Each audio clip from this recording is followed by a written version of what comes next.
It doesn't matter who you are or where you come from or what your education is. We are facing the same situation. We're in an absolute crisis, and if we do not start to unify and come together as one and stop separating ourselves and start understanding our connections, we're not going to survive here. Welcome to Voices of Esalen. I'm Sam Stern.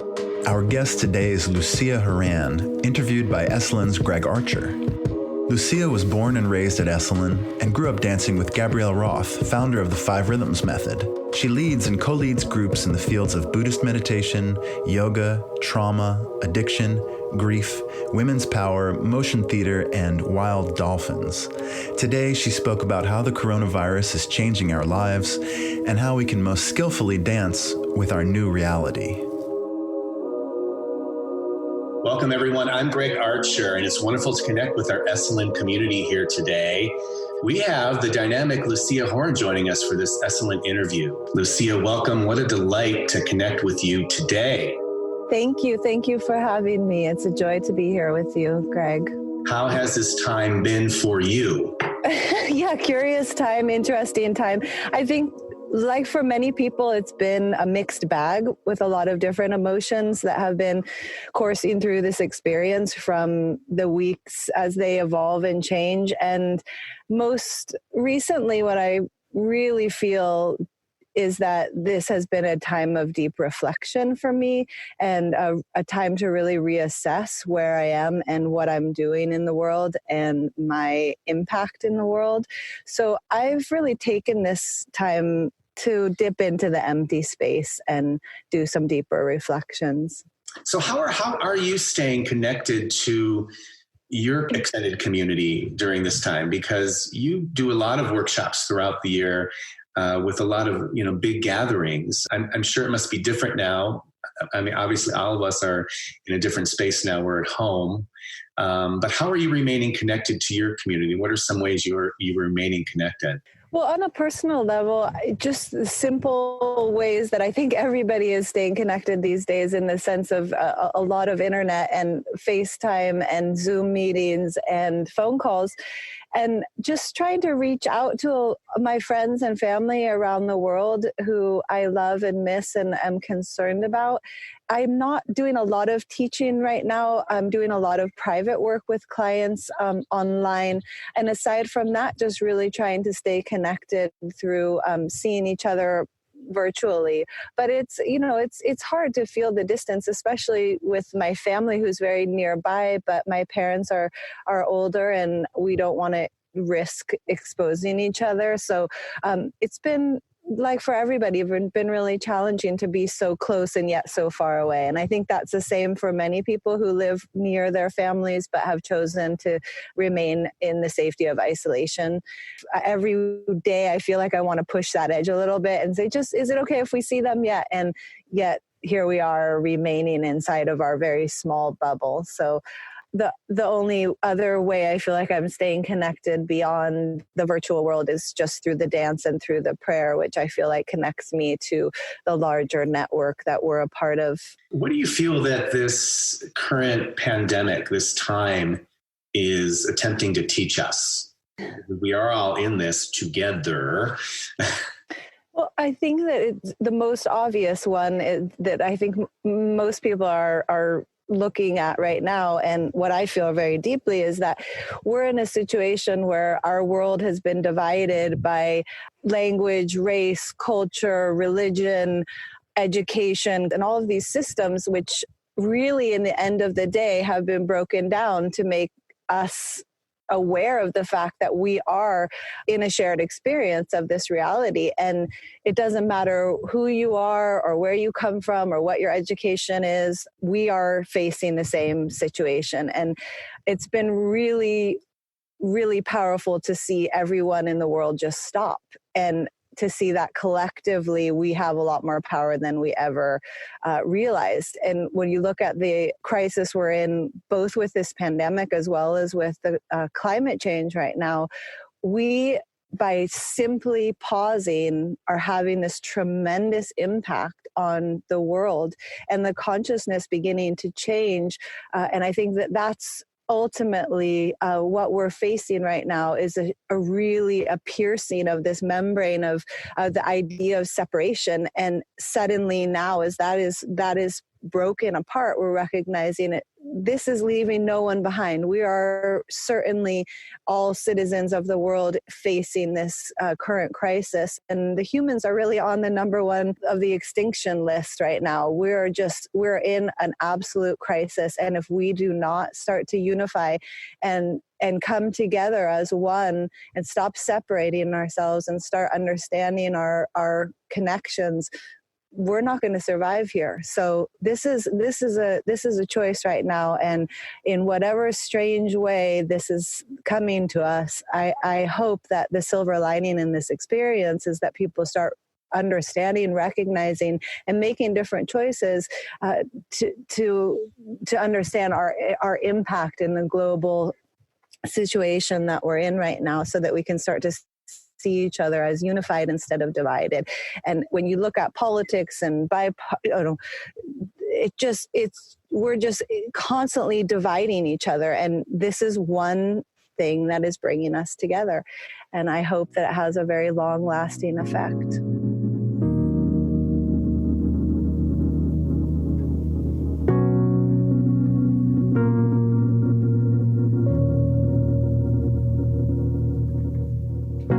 Five Rhythms connects us with ourselves and groups when we're together in that capacity. Let's dive into the magic of Five Rhythms if we can for a little bit. Can you share why this practice is so effective and maybe move us through the mystique? And every time you speak of this, I love when you talk about it because there's so much passion when you speak of it, but no pressure. Don't feel like you have to. Okay. Well, I think that one of the interesting things about the piercing of consciousness, when part of what Gabrielle was so fascinated with was how energy moves and how consciousness change.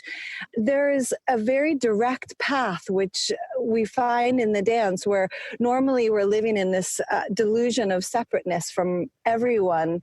And when we dance, we very, very quickly come into an experience of oneness, feeling a part of something, feeling connected to something larger than ourselves in our individualistic and narcissistic ways. So I often think of the movement and the meditation of movement as being this incredible direct path where we're unifying the sacred trinity of breath, movement, and spirit to harness us in to present time awareness. It's awakening this deep magic of interconnection.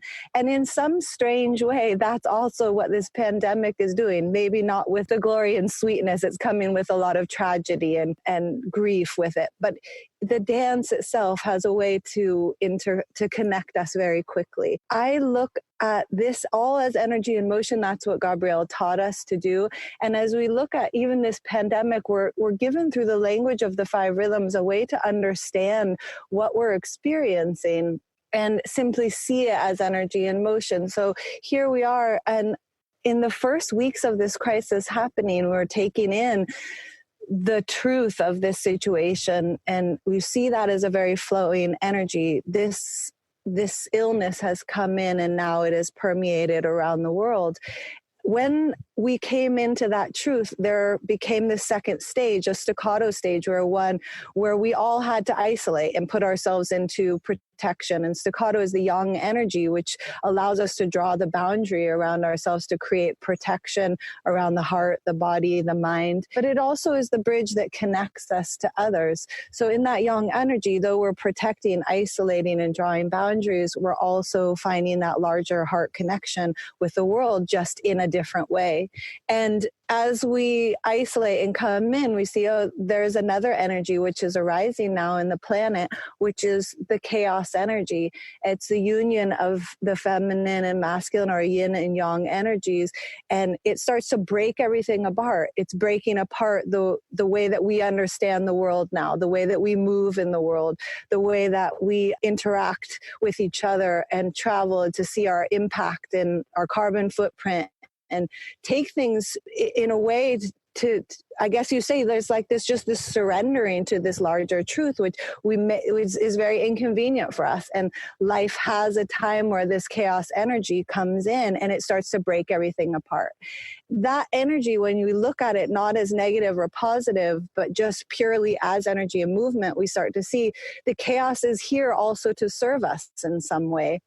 The breaking apart and the deconstruction, which many of us are experiencing in the world right now, also is the very energy that lends to great change. Unfortunately, often it takes a big crisis, it takes a lot of loss for our humankind to be willing to change. And this is certainly that energy. Chaos has broken apart the way that we move in the world, the way that we understand the world, even the illness itself.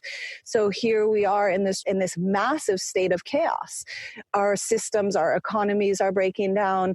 We are riding this huge wave of chaos. And that's what this pandemic is. And it holds inside of it all of the grief and all of the emptying.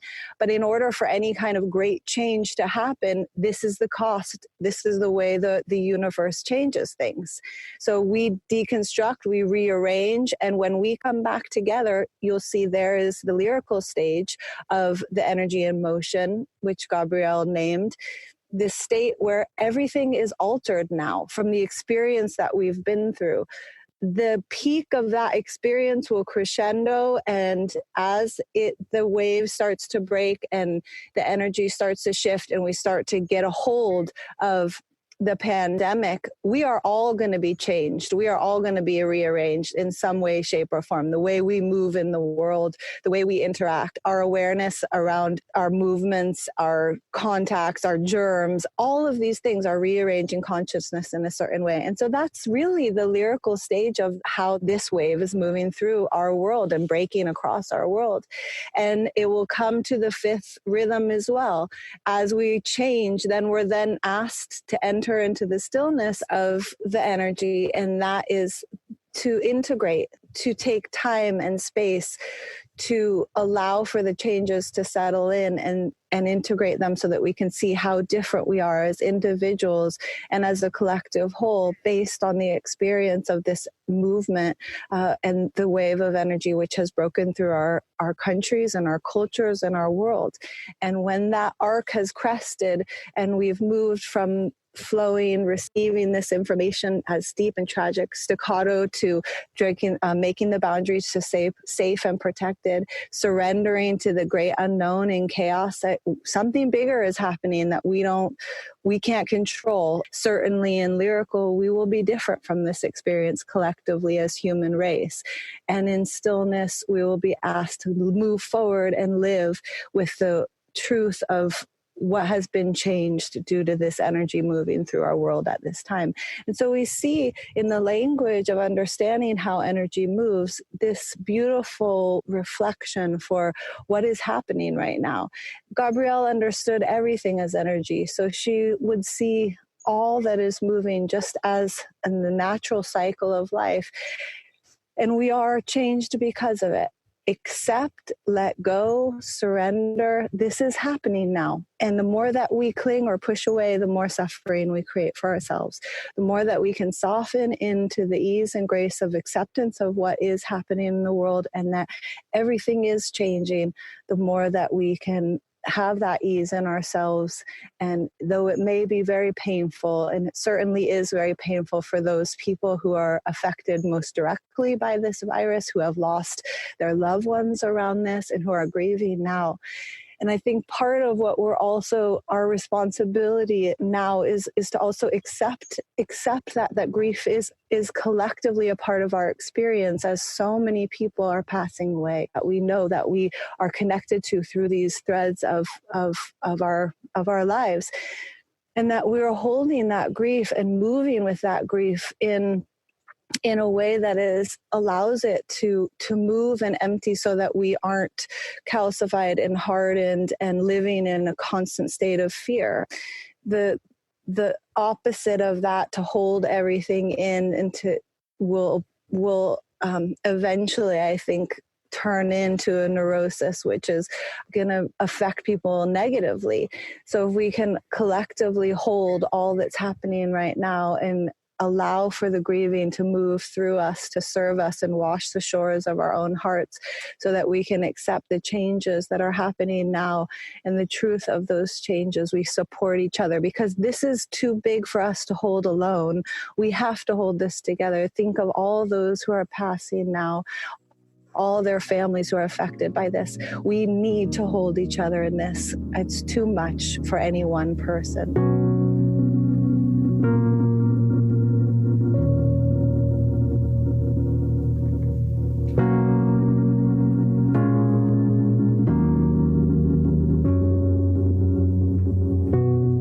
It's articulate and beautifully put. So flow, staccato, chaos, lyrical, stillness. And we can each learn from each of those energies. Correct. Yeah. And right now, the hardest part is to rest in the unknown. You know, when we're surrendering in the face of great chaos and great change, where we feel helpless, you know, what do I do? Where do I go? How do I do anything? And all we can do is stay home unless you're a healthcare worker.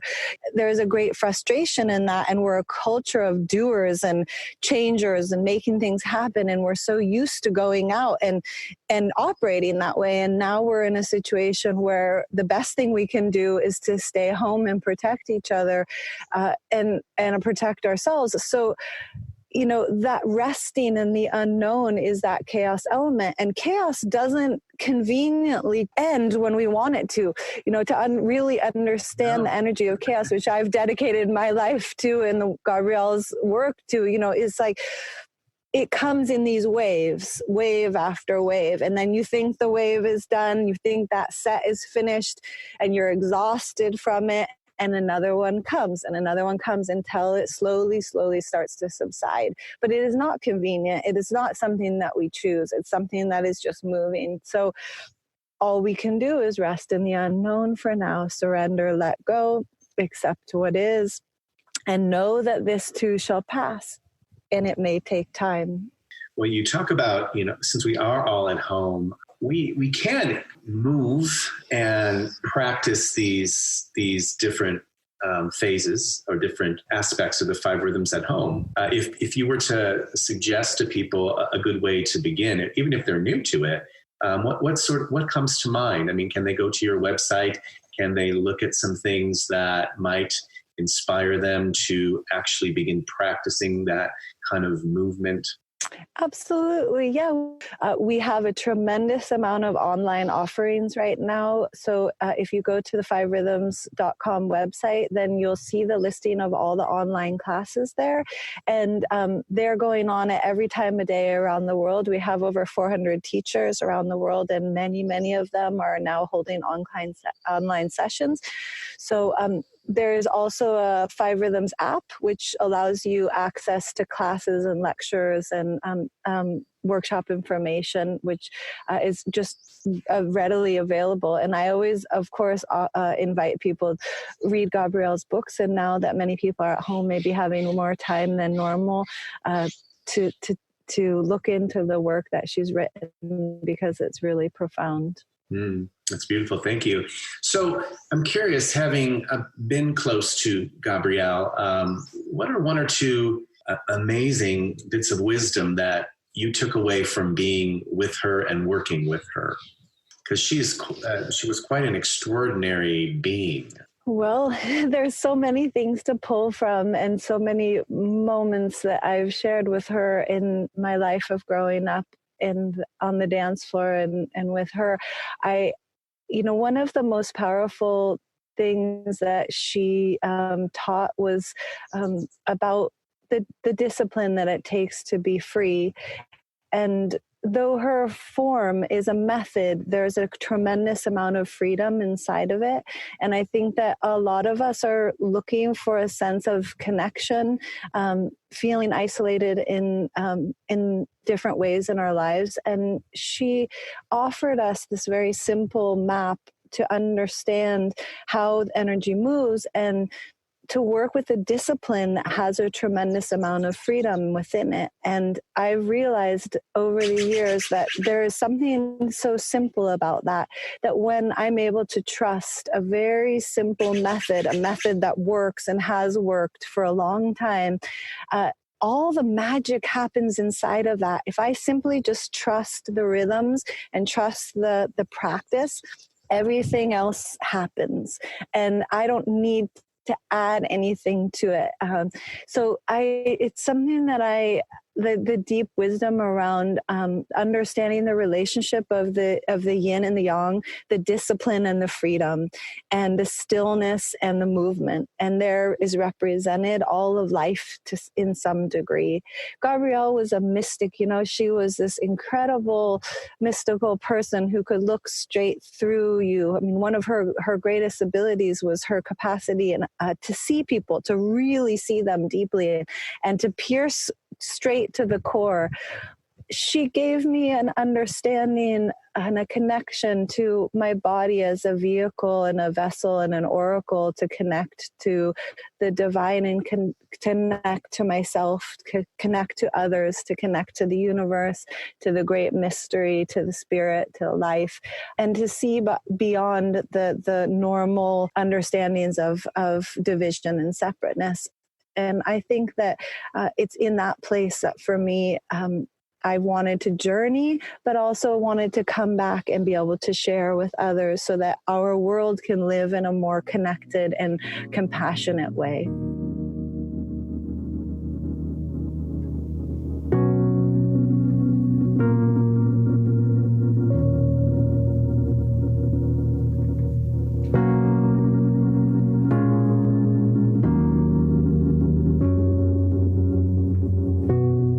Letting that sink in, just like hearing that. Yeah. Thank you for sharing that.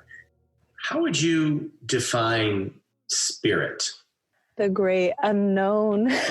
There's probably no perfect answer for that question, right? I mean, that's the ultimate search. What is spirit? When we start to dissect a question like that and look at what is spirit according to my view or according to the teachers that I've worked with, there's really a direct connection between breath and spirit. It's like the mystery that animates us, that unifies and fuses with the cellular structure of our bodies, and that breath and that union is what creates the mystery of aliveness of all sentient beings. I mean, I only know that spirit and soul is magnified with breath. And in many cultures and languages, actually breath and spirit are the same word. English is one of the few languages that separates spirit and breath, into two different words. When there is not a lot of breath, there is often not a lot of spirit or energy or mana or chi. And the more that I am able to move, and the more that I get rooms moving and hundreds of people and more moving collectively together, there's an opening of the vessel of the body, and the more breath that comes down and comes into us and comes through us, the more that spirit rises in the room. Mm-hmm. Now, I watched and observed through working with thousands of people around the world what raises spirit, what raises soul, what actually ignites that passion and that aliveness inside of us. And I find a direct relationship between the sole of your foot and the soul inside.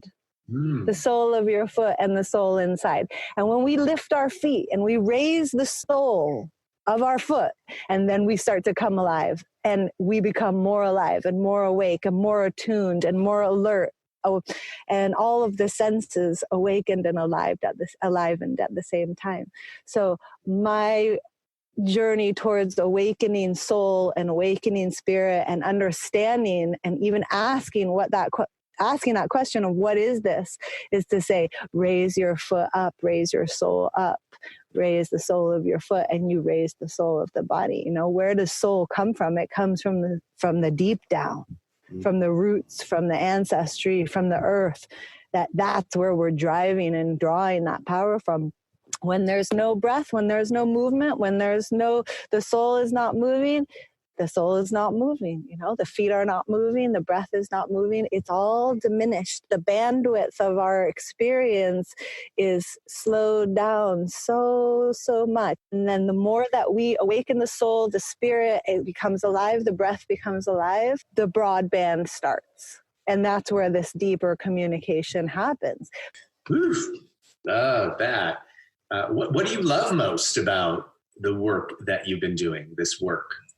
I love being with people. I love the work that I do in tracking the collective energy and meeting people where they are and then taking them somewhere together. And for me, part of why it's been challenging at this time to really reframe my work to some degree into a virtual capacity is because what I relate to as a teacher and as a woman and as a mother and as a wife and in a leadership role in this time is because I'm with people, and there's an aliveness to that. And it's sometimes harder to feel that same capacity when you're experiencing each other virtually, because the love and the passion that is awakened inside of me comes from the experience of being together, of sitting together, of practicing quietly in stillness as a sangha, as a whole, as dancing collectively together. For me, that's what this is about. That's where the passion is for me. And it always has been. Born and raised in a community, dancing through communities in my life and throughout the world. It's the love and the passion. Gorgeous. I ask people this a lot. What brings you a sense of wonder and awe? Well, that's right now an easy one to answer because I have a 2-year-old and everything is amazing. Just watching her develop and watching her eyes in wonder, seeing things for the first time, and taking walks with her and seeing the drips of water hanging from the spider's webs, and the fruit and the flowers, and it's just this amazing way to see the world with such wonderment through a child's eyes. And I think anyone who has a child understands that as you go through different periods of their life, you revisit those periods of your own life to reawaken the way that we saw at those different ages and stages, and the wonderment in the youth and the understanding that she's coming to is just an absolute joy. I've never felt more blessed in my life.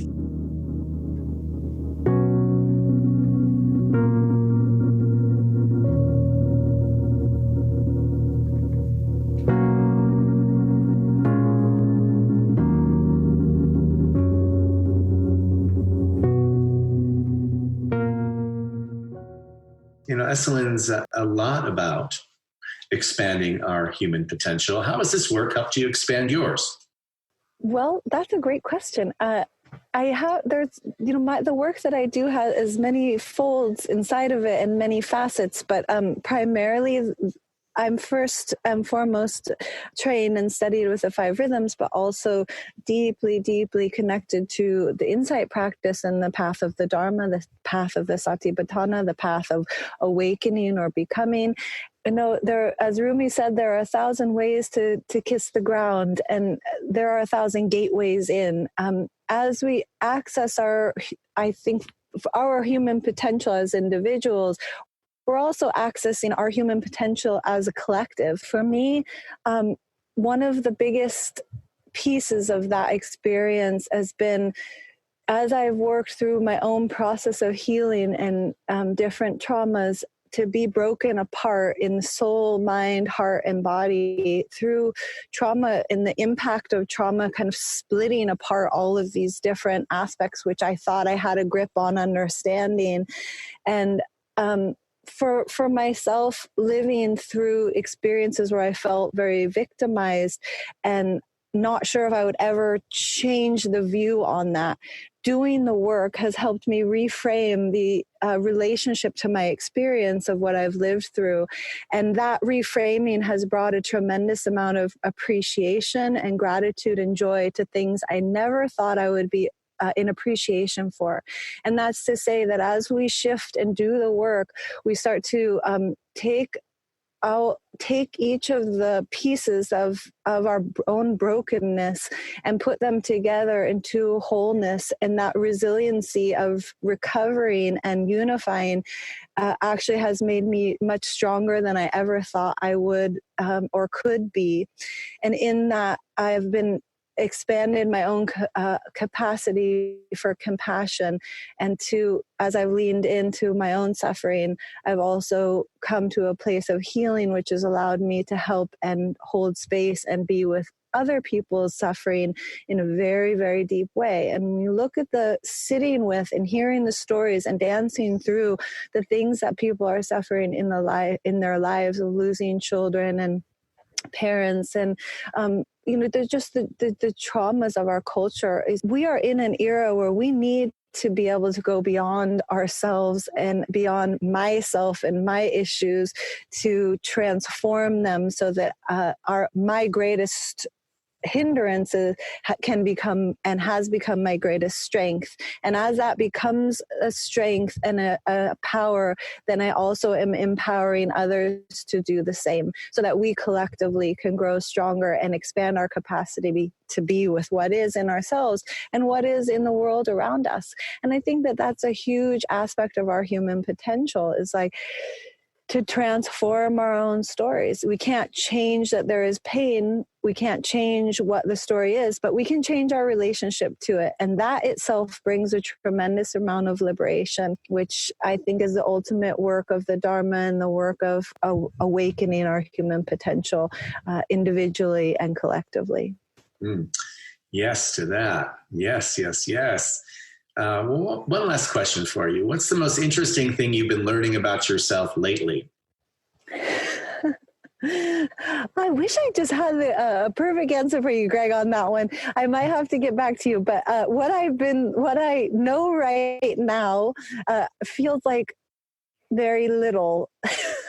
I guess this sense of, coming into any kind of mastery and having an idea that I know something and having a situation that really breaks apart what I know about myself. I mean, I know the wisdom inside, I know the path and the journey, but how this looks and the structure of the trajectory in which I'm traveling, I feel like I'm resting more in the unknown right now than the known. And I think that that's something that I have been learning about is the reconfiguration of self. And at my age and where I am as a new mother, I'm actually doing the opposite of saying, instead of saying, what do I know now?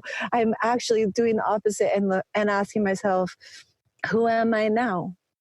Ooh. Who am I in this? And I don't have the answer.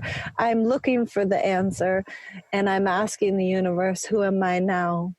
Lucia, thank you for joining us today. It's a joy to connect with you. It's always a joy to hear you speak of the five rhythms, but also about the fluidity of life and energy and how it moves.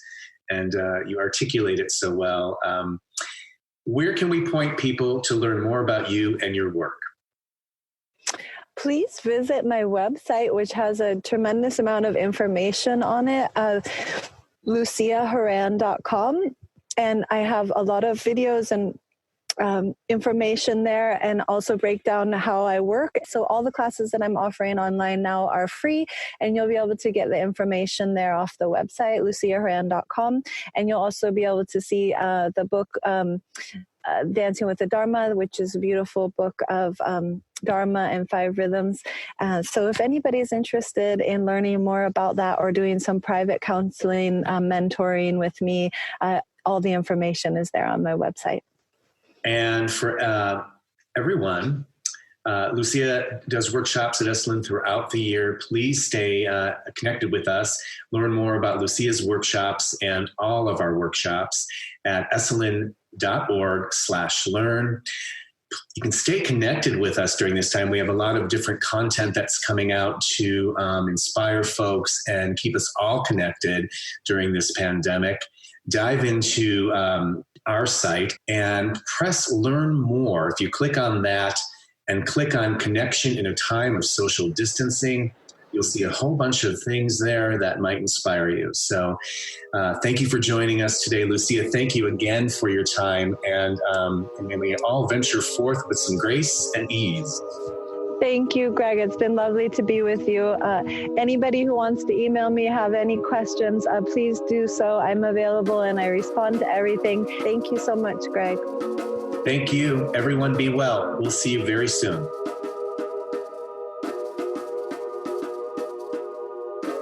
Thank you for listening to Voices of Esalen. Today's show is produced in conjunction with Cheryl Frenzel, Terry Gilby, Shannon Hudson, and Greg Archer. Our theme music is by Nico Holloman. Additional music is by James Forrest. You can find all of our podcasts on your favorite podcast player, as well as at esalen.org. The Esalen Institute is a nonprofit organization. Our show is made possible by your contributions.